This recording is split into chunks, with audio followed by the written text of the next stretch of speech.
Naceu nunha palloza en Castelo de Frades. Tivo 7 irmáns, moitas carencias, pero tamén moito cariño e moita música.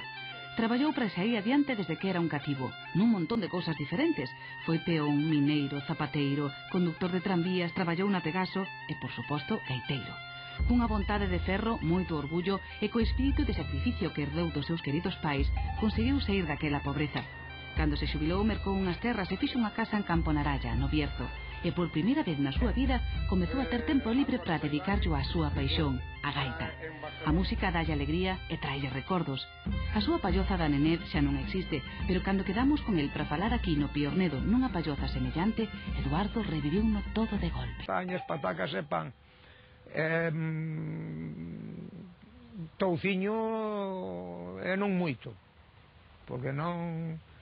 Había que vender los porcos para sacar cartos, para vestirse, para pagar as contribucións, e eso non podía fallar. A contribución non podía fallar, senón quitaban un pouco que tiñas. Estas son imaxes dunha vida, duns anos nos que Eduardo, malia todo, foi un neno feliz.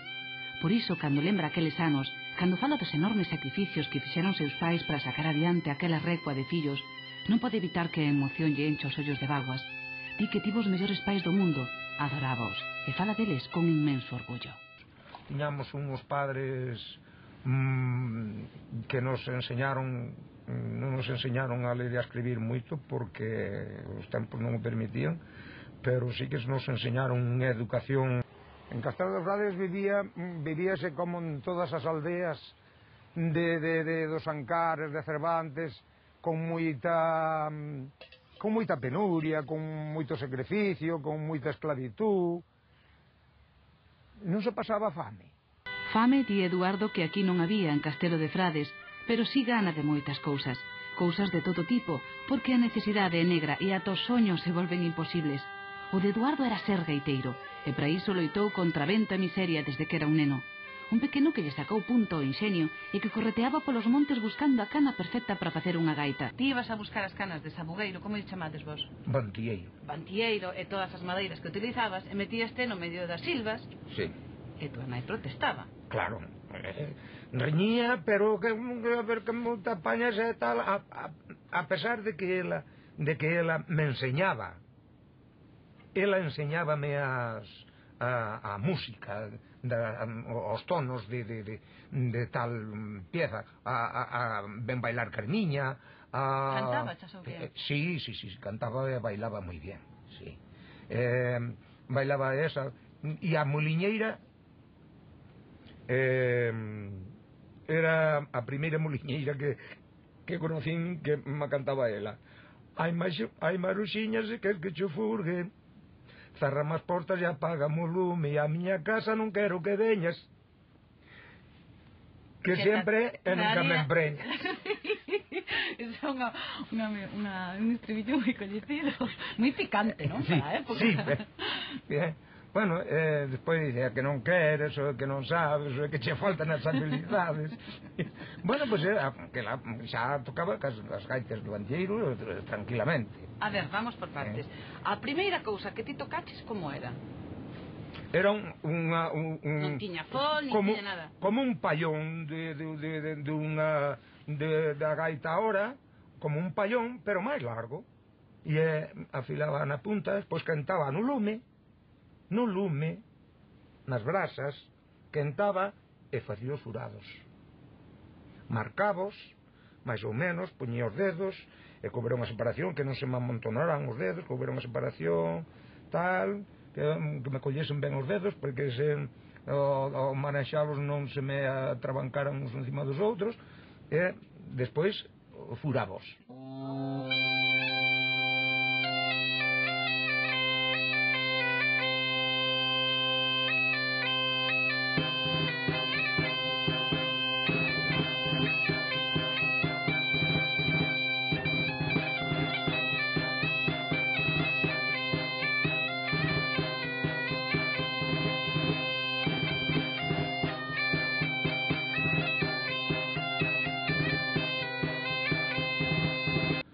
Como había guardias, facían festa a eles cando eles querían. Mandaban vir un gaiteiro dos que había pola zona que eles querían. Tiña que vir. tiña que vir. Que remedio. Sí, había un que era mal gaiteiro, non era moi bon gaiteiro, pero era de Noceda, chamábanlle Delmiro, e cansábase de vir, el non viña de gana, tocarlle os guardias, pois pegoulle unha puñalada ao fol. O fol era de piel, pegoulle unha pinchada que non fose moito, pero despois volveu a arreglar. Así que Delmiro fixolle un furado ao fol para non vir a tocarlle os guardias. Está o fol podre. Que ti tocabas unha de sabugueiro con fol? Que va, sin nada. Pero ti veches unha de sabugueiro con fol, que fixeches o fol, fixo o fol... Da vexiga dun coche. E despois forráchela con que? Cunha media de seda da miña irmá. E bueno, pues, xa me daban ao mellor 3 pesetas ou 5 pesetas ou por facer un rato baila a noite que se facía naquel ástrago que dicíamos, naquel patio da nosa casa.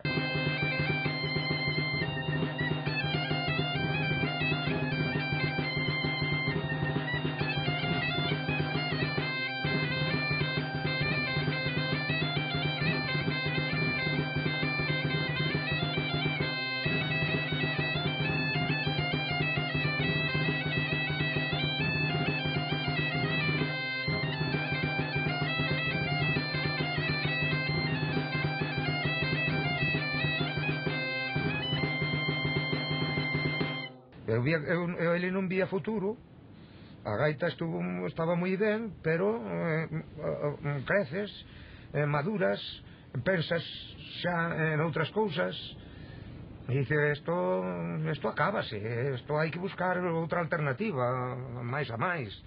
Ele non querían que marchase. Como era aquilo? O día que marchei, meu pai meteuse na cama, marchei xa era de noite, e aproveitei ese día porque había medio de marchar no camión. Entonces meu pai meteuse na cama para non despedirme e cerrouse, sabes? Con esa dura despedida gravada para sempre, Eduardo deixou atrás os Ancares. Marchou coa dor no corazón, coa ilusión dun futuro mellor e coa gaita que sempre estivo aí, ás veces desatendida por culpa do traballo, pero sempre a man. Fose en Ponferrada ou en Barcelona, onde moitos días ia tocar ao centro gallego. Por certo que foi precisamente nesta cidade onde Eduardo se enamorou. Non sabemos se foi a primeira vez, pero si é definitiva. Ela chamase Celia, e tamén naceu no concello de Cervantes, en Vilarello. Casaron e moitos anos despois continúan xuntos no Bierzo, cerca do lugar do que un día marcharon, mirando cara aos seus Ancares da alma.